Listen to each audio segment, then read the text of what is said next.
One welcome back to नैंसर classes and this is Naishree. आज के इस लेक्चर में हम पॉलिटी में शुरुआत राज्य के नीति निर्देशक तत्वों से करने वाले हैं। मैंने आपको बताया था कि एक दिन आपको जियोग्राफी का वीडियो दिया जाएगा और एक दिन आपको पॉलिटी का वीडियो दिया जाएगा। कल आपको जियोग्राफी दिया गया था, आज आपको पॉलिटी, फिर नेक्स्ट डे आपको जियोग्राफी। इसी तरीके से हमारा सीक्वेंस चलता रहेगा। तो पेन और कॉपी साथ में लेकर चलिएगा। महत्वपूर्ण टॉपिक है राज्य के नीति निर्देशक तत्व, जिन्हें आप डीपीएसपी यानी कि directive principles of state policy कहते हैं। ठीक, सबसे पहले तो हमें ये जानना है कि आखिर हमें डीपीएसपी की ज़रूरत क्यों पड़ी, क्या है ये डीपीएसपी। तो उसके बाद हम क्या जानेंगे कि भारतीय संविधान में इनका प्रावधान कहाँ पर किया गया है, किस भाग के अंतर्गत, किस अनुच्छेद के अंतर्गत इनका वर्णन किया गया है, ये सभी चीज़ें हम जानेंगे। पहला तो हमारा ये कर्तव्य है कि हम ये जानें कि राज्य के नीति निर्देशक तत्व हैं क्या। तो राज्य के नीति निर्देशक तत्व जो हैं ये बताते हैं कि राज्य का ये कर्तव्य है कि जो कानून है उन कानूनों को बनाए और लागू करे।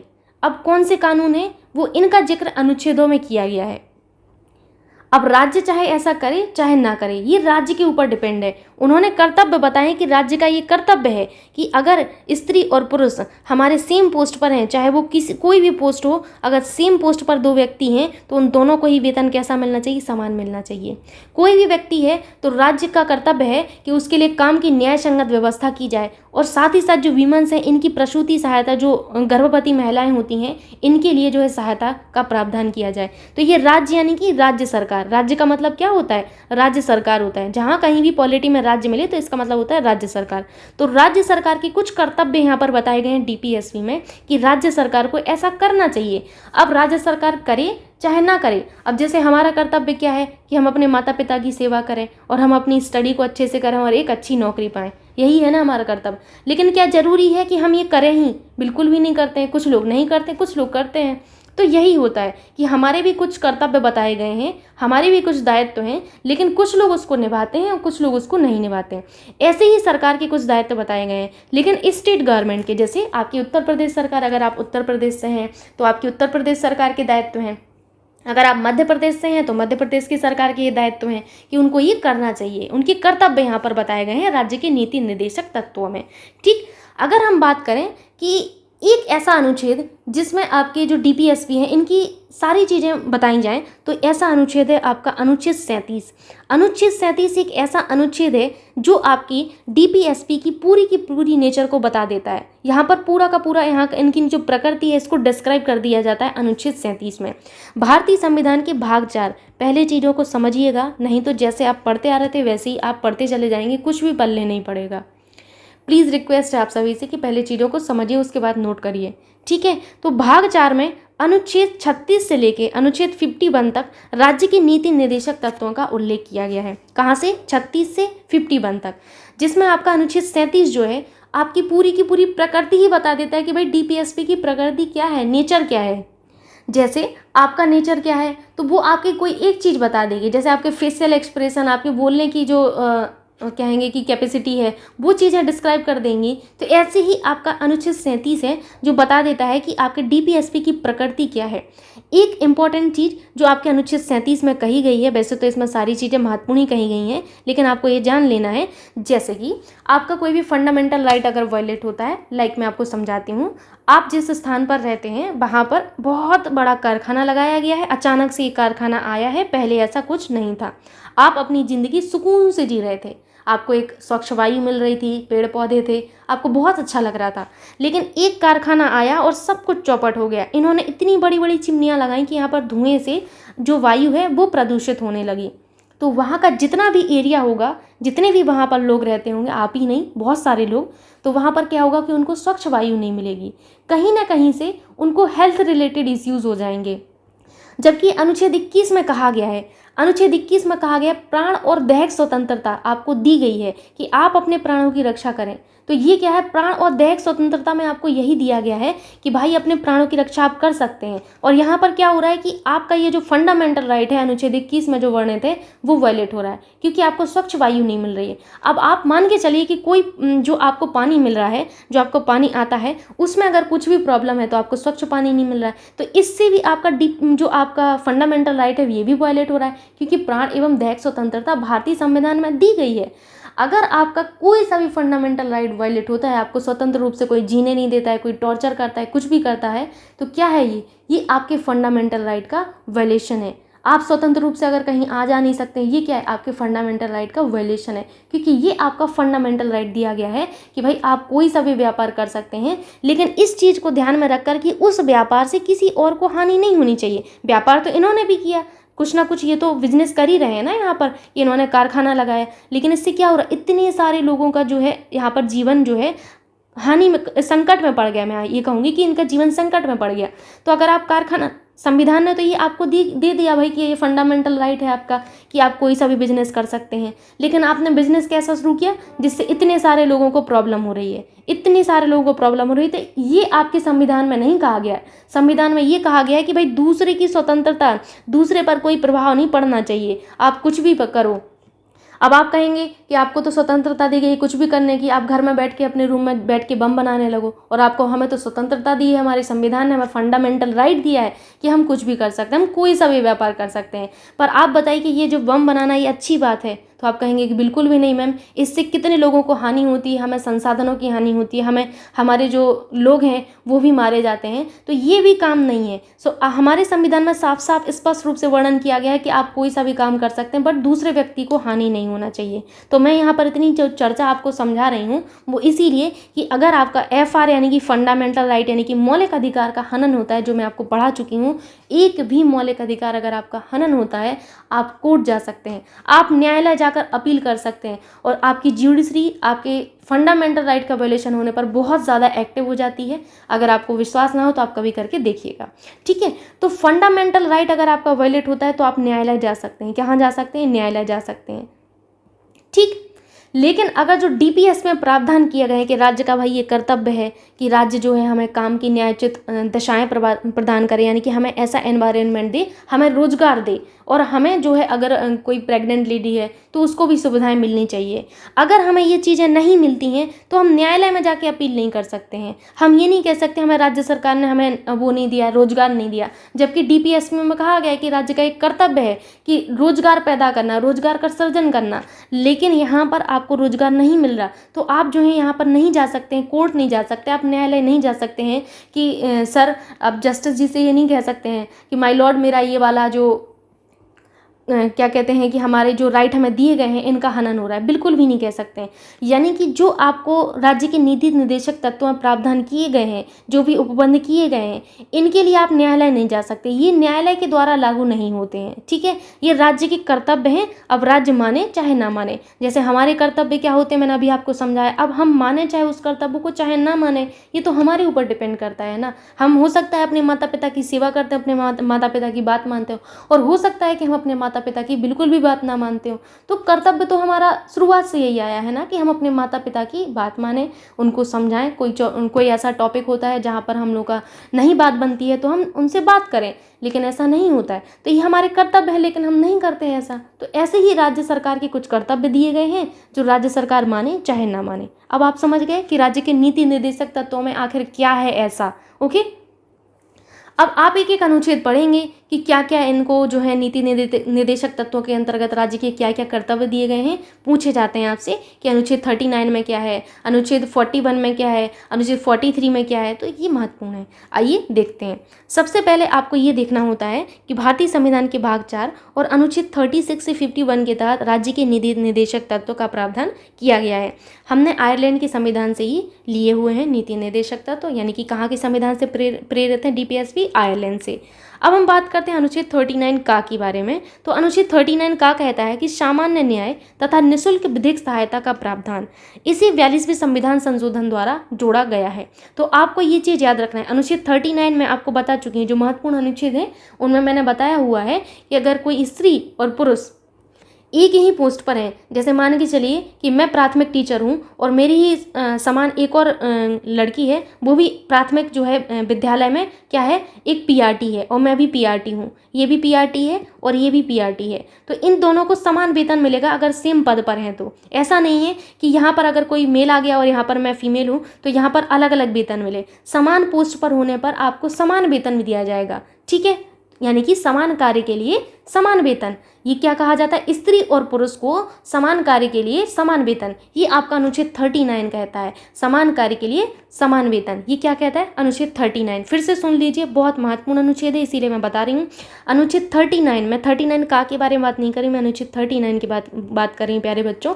कि अनुच्छेद 39 क्या कहता है कि कोई भी स्त्री और पुरुष को समान कार्य के लिए समान वेतन मिलेगा, चाहे वो किसी भी पोस्ट पर हो। तो समान कार्य के लिए समान वेतन स्त्री पुरुष के लिए अनुच्छेद 39। अनुच्छेद 39 क्या कहता है कि आपको समान न्याय दिया जाएगा और निःशुल्क और विधिक सहायता दी जाएगी। न्यायालय की तरफ से आपको निःशुल्क और विधिक सहायता दी जाएगी और समान न्याय आपको दिया जाएगा। ऐसा 42वें संविधान संशोधन के द्वारा ये जोड़ा गया है 39 का। तो पूछा जाता है कि आपका 39 का अनुच्छेद किस संविधान संशोधन के तहत जोड़ा गया है? तो 42वें संविधान संशोधन के द्वारा जोड़ा गया है। अब हम बात करते हैं अनुच्छेद 40। अनुच्छेद 40 में आपके राज्य का एक कर्तव्य है कि ग्राम पंचायतों के गठन का प्रयास किया जाए। पहले क्या होता था कि ग्राम पंचायतों का कोई नियम नहीं था कि कभी भी गठित हो जाए, हो सकता है 5 साल में गठित हो सकता है 10 साल बाद गठित हो। लेकिन अब आपकी राज्य सरकार का ये दायित्व तो है कि भाई आपको 5 साल में, प्रत्येक 5 वर्ष पर आपको जो है ग्राम पंचायतों का गठन करना ही होगा। ये इनका जो है कर्तव्य बताया गया है आपके अनुच्छेद 40 में। कई बार एग्जाम में आपसे पूछा जाता है। ये नेक्स्ट अनुच्छेद है, आपको 41 नहीं पढ़ना, आपके लिए इतना उपयोगी नहीं है, ठीक। फिर भी अगर आप जानना चाहते तो मैं बता देती हूँ। 41 कहता है कि राज्य कुछ दिशाओं में काम, शिक्षा और लोक सहायता पाने के अधिकार को प्राप्त करने का प्रभावी उपबंध करेगा। यानी कि 41 में क्या कहा गया है कि राज्य कुछ दशाओं में काम आपको देगा, शिक्षा और लोक सहायता पाने का अधिकार देगा, ठीक है। अनुच्छेद 42 कहता है, अनुच्छेद 42 में है कि राज्य काम की न्याय संगत और मानवोचित दिशाएं, यानी कि जो आप कार्य कर रहे हैं उसके लिए आपको एक मानवोचित दिशा दी जाएगी, यानी कि एक एनवायरनमेंट दिया जाएगा। साथ ही साथ जो प्रसूति सहायता, यानी कि जो प्रेग्नेंट वीमेंस हैं उनको भी सहायता दी जाएगी। ये अनुच्छेद 43 में कहा गया है। अनुच्छेद 42 में कहा गया, अनुच्छेद 43 कहता है कि राज्य कर्मचारियों को उचित मजदूरी और कुटीर उद्योगों के संवर्धन का प्रयास करेगा। यानी कि जो कुटीर उद्योग हैं और जो आपके राज्य में आपके जो कर्मचारी हैं उनको मजदूरी और कुटीर उद्योग जो हैं ये सब लगाए जाएंगे। तो ये आपके अनुच्छेद 43 में कहा गया है, ठीक है। राज्य का मतलब क्या है? राज्य सरकार, ठीक है। तो राज्य सरकार का ये कर्तव्य है अनुच्छेद 43 के अंतर्गत कि जो कर्मचारी हैं उनको उचित मजदूरी दी जाए। एटलीस्ट इतनी मजदूरी उनको दी जाए कि उनका एक दिन का खर्चा निकले। एक दिन की मजदूरी मिल रही तो एक दिन का खर्चा निकलना चाहिए, तो उनको उचित मजदूरी दी जाए और कुटीर उद्योगों का संवर्धन का प्रयास किया जाए, जिससे जो बेरोजगारी बढ़ रही है ये बेरोजगारी को कम किया जा सके, ठीक है। आगे है आपका अनुच्छेद 45, वेरी वेरी इंपॉर्टेंट, ये आपसे पूछा जाता है। तो अनुच्छेद 45 कहता है राज्य यानी कि राज्य सरकार का कर्तव्य है कि 6 वर्ष से कम उम्र के जो बालक, ठीक है, 6 वर्ष से कम उम्र के बालकों के लिए प्राथमिक बाल्यावस्था देखरेख और शिक्षा का प्रावधान करेगा। ये एग्जाम में आपसे पूछा जाता है, इसको आपको याद रखना है कि अनुच्छेद 45 क्या कहता है। अनुच्छेद 45 कहता है कि 6 वर्ष से कम आयु के जो बालक हैं उनकी प्रारंभिक बाल्यावस्था और उनकी जो देखरेख है उसकी शिक्षा का प्रबंधन किया जाए, ठीक। फिर आता है आपका अनुच्छेद 47, ये 47 है, 45 नहीं है। अनुच्छेद 47 कहता है कि राज्य लोगों के पोषाहार स्तर, साथ ही साथ जीवन स्तर ऊंचा करने और लोक स्वास्थ्य आदि सुधारने का प्रयास करेगा। तो ये तो समझ में आ गया होगा कि लोगों का जो आपके राज्य में जितने भी आपके लोग हैं उन सभी लोगों के लिए एक उचित पोषाहार स्तर दिया जाए, उनका जीवन स्तर ऊंचा किया जाए और लोक स्वास्थ्य यानी कि जो आपकी स्वास्थ्य व्यवस्थाएं हैं ये भी इनका सुधारने का प्रयास किया जाए। जगह जगह आपने गवर्नमेंट जो मेडिकल है वो देखे होंगे, तो गवर्नमेंट जो आपके हॉस्पिटल होते हैं इन हॉस्पिटल के बारे में बताया गया है, ठीक है। अनुच्छेद 48 कहता है कि राज्य यानी कि राज्य सरकार कृषि और पशुपालन को आधुनिक और वैज्ञानिक ढंग से संगठित करने का प्रयास करेगा। जो आपके एग्रीकल्चर है और जो पशुपालन है इनको मॉडर्न तकनीकी और वैज्ञानिक ढंग से जो है संगठित करने का प्रयास करेगा। फिर अनुच्छेद 48 कहता है कि राज्य देश के पर्यावरण के संरक्षण और संवर्धन तथा वन और वन्य जीवों की रक्षा का प्रयास करेगा। वेरी वेरी इंपॉर्टेंट, ये आपसे कई बार पूछा जाता है एग्जाम में कि देश के पर्यावरण के संरक्षण और संवर्धन का और जो वन्य जीव होते हैं उनकी रक्षा का प्रयास करेगा। ये ऐसा राज्य सरकार का जो कर्तव्य है अनुच्छेद 48 में कहा गया है, ठीक।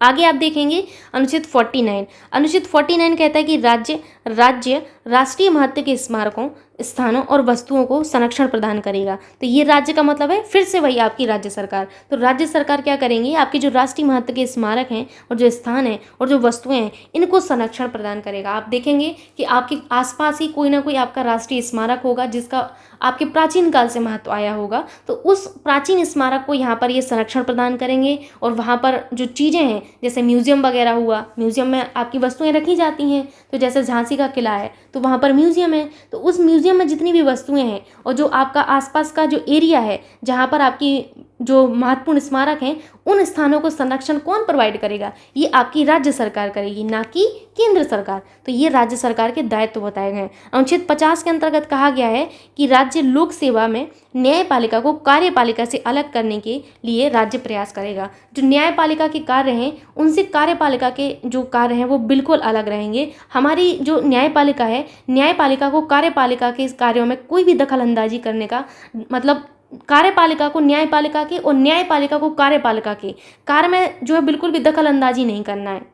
इनका जो कार्य है वो सेपरेट रहेगा। लेकिन ऐसा नहीं है, अगर आपकी कार्यपालिका ऐसा कोई सा भी आपके लिए योजना बनाती है, मान के चलिए ऐसी कोई योजना बनाई गई जो जिनके लिए होना चाहिए उनके लिए है, लेकिन कुछ लोगों का उससे फंडामेंटल राइट वायलेट हो रहा है, तो आपकी न्यायपालिका फिर यहाँ पर हस्तक्षेप कर सकती है। हालांकि यहाँ पर बोला गया है कि ये इनके जो कार्य हैं इनके लिए अलग रहेंगे दोनों के कार्य।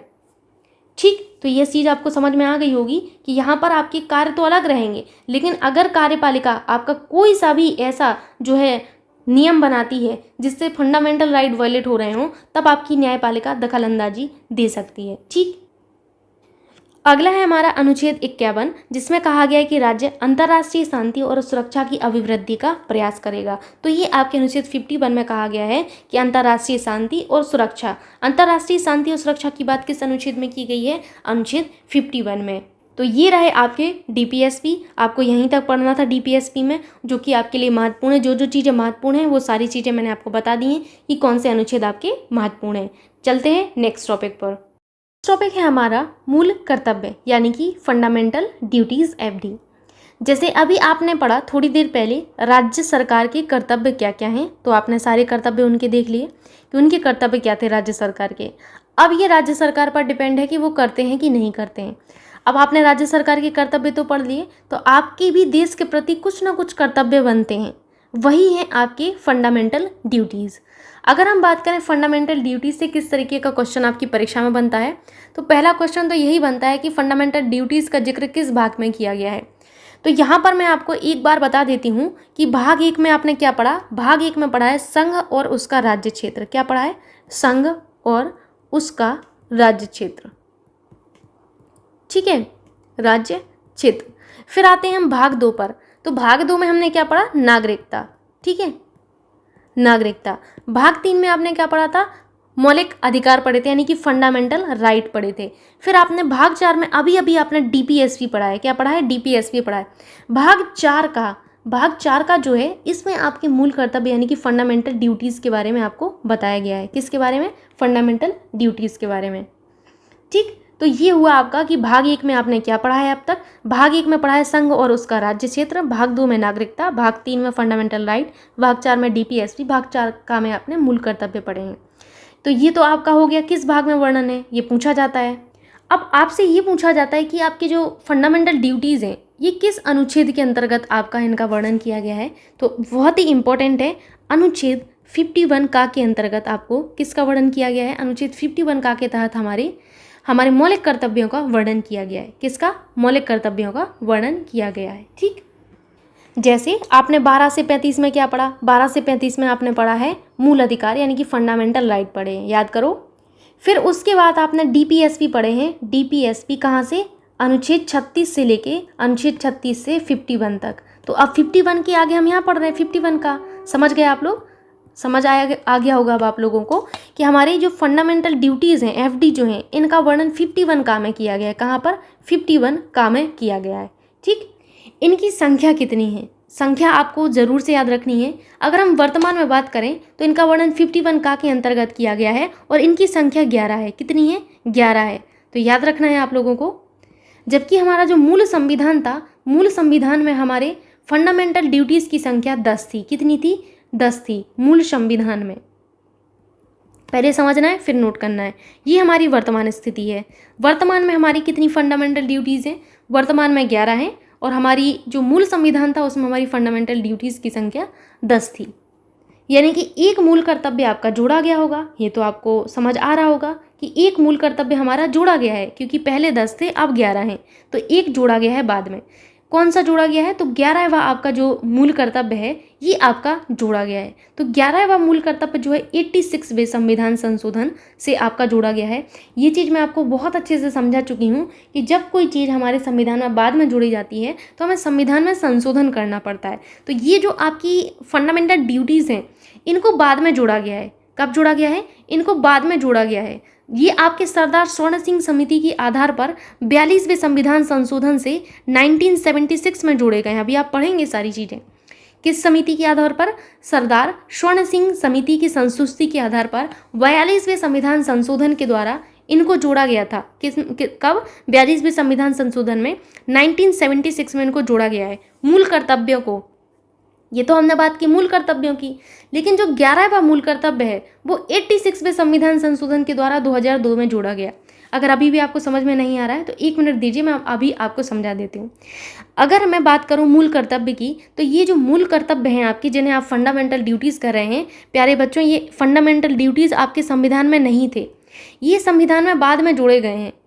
इसीलिए ये आपके 51 का के अंतर्गत जोड़े गए हैं। का यानी कि ये बाद में जोड़ा गया है। इन्हें जो है सरदार स्वर्ण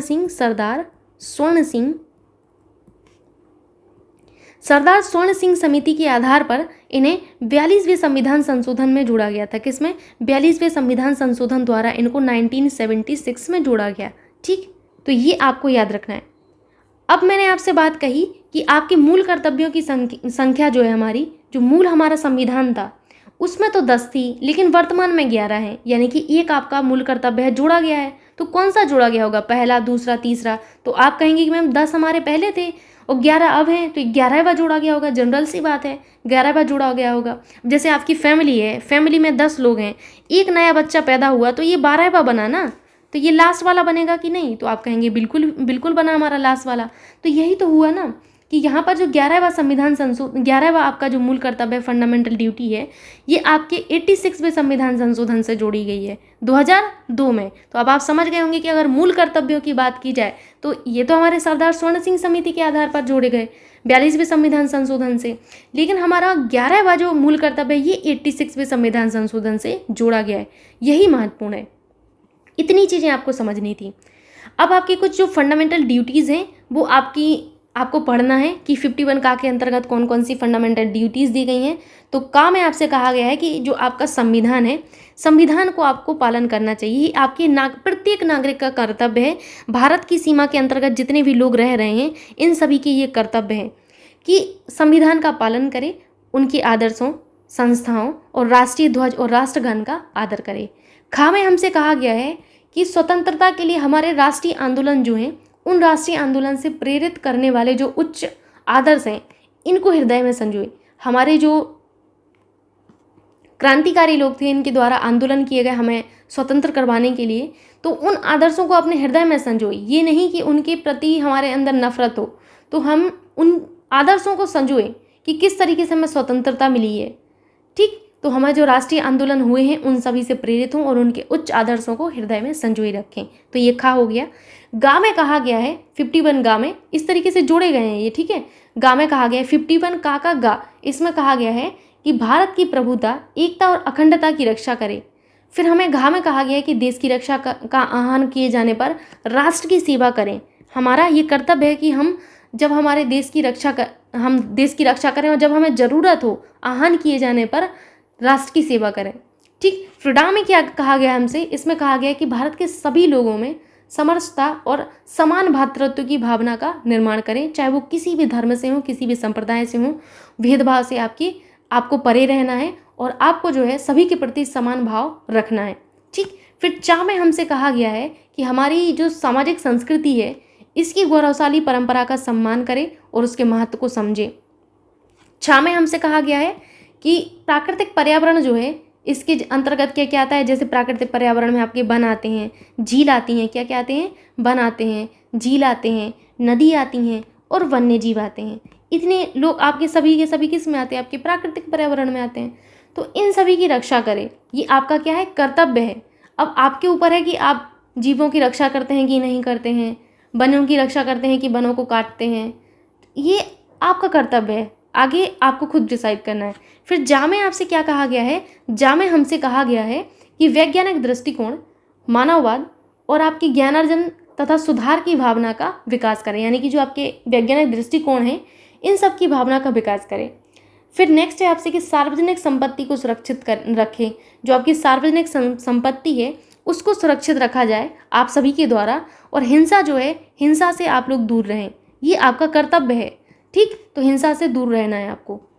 फिर इया में कहा गया है आपसे कि व्यक्तिगत और सामूहिक गतिविधियों के सभी क्षेत्रों में उत्कर्ष की ओर बढ़ने और सतत प्रयास करें, जिससे राष्ट्र हमारा निरंतर बढ़ता रहे आगे और प्रयत्न और उपलब्धि की नई ऊंचाइयों को छू ले। ठीक, तो इसमें बेसिकली क्या कहा गया, यहाँ में यही कहा गया है कि निरंतर प्रयत्न हमें करना है सफलता की ओर, जिससे हम नई उपलब्धियों को छू लें। ठीक है। फिर टा में हमसे कहा गया है कि यदि माता पिता या संरक्षक हैं तो 6 से 14 वर्ष की आयु वाले अपने बालक और जो प्रतिपाल है इसकी शिक्षा का अवसर प्रदान करें, तो ये हमारा कर्तव्य है। ठीक है, तो ये आपको पढ़ने होते हैं किसमें, फंडामेंटल ड्यूटीज़ में। सबसे पहले हम देखते हैं कि भारतीय संविधान में मूल कर्तव्य पूर्व सोवियत संघ के संविधान से लिए गए हैं। ये आपसे पूछा जाता है एफडी कहाँ से लिए गए हैं, ये मैं आपको जब संविधान की स्रोत बताई हूँ तो वहाँ पर बताया हुआ है। इन्हें सरदार स्वर्ण सिंह समिति की संस्तुति के आधार पर 42वें संविधान संशोधन 1976 द्वारा जोड़ा गया है। ठीक, नेक्स्ट है कि वर्तमान में अनुच्छेद 51 का के तहत मौलिक कर्तव्यों की संख्या 11 है, जबकि मूल संविधान में इनकी संख्या 10 थी। 11वां मूल कर्तव्य मैंने आपको बताया है कि 86वें संविधान संशोधन कब हुआ था, 2002 में हुआ था, इसके द्वारा जोड़ा गया है। नेक्स्ट आप देखेंगे कि मौलिक कर्तव्य को प्रभावी बनाने के लिए वर्ष 1999 में जे.एस. वर्मा समिति का गठन किया गया था। किसका, जे.एस. वर्मा समिति का गठन किया गया था, ये जो मौलिक कर्तव्य हैं इनको प्रभावी बनाने के लिए। 51 का मूल कर्तव्य भारत के प्रत्येक नागरिक का यह कर्तव्य होगा कि वह संविधान का पालन करे और उसके आदर्शों, संस्थाओं, राष्ट्रीय ध्वज तथा राष्ट्रगान का आदर करे।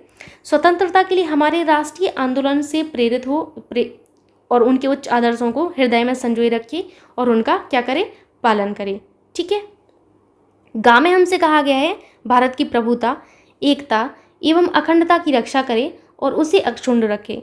घा में कहा गया है हमसे कि देश की रक्षा करे और आहन किए जाने पर राष्ट्र की सेवा करे। रा में कहा गया है हमसे कि भारत के सभी लोगों में समरसता और समान भ्रातृत्व की भावना का निर्माण करे, जो धर्म, भाषा, प्रदेश, वर्ग पर आधारित सभी भेदभाव से कैसे हों, परे हों। ऐसी प्रथाओं का त्याग करे जो स्त्रियों के सम्मान के विरुद्ध हो। तो ये हमसे कहा गया है हमारी फंडामेंटल ड्यूटीज़ में। हमारी सामाजिक संस्कृति की गौरवशाली परंपरा का महत्व समझे और उनका परिरक्षण करे या परीक्षण करे। छा में आपसे कहा गया है कि प्राकृतिक पर्यावरण की, जिसके अंतर्गत झील, नदी, वन्य जीव हैं, इनकी रक्षा करे और उनका संवर्धन करे और प्राणी मात्र के प्रति दया भाव रखे। जो चीज़ें आपको याद रखनी है मैं बता चुकी हूँ, जो शुरुआत की चीज़ें थी वो आपको याद रखनी है, बस इनको एक बार पढ़ना है। ठीक है। नेक्स्ट है आपका कि वैज्ञानिक दृष्टिकोण, मानववाद और ज्ञानार्जन तथा सुधार की भावना का विकास करे।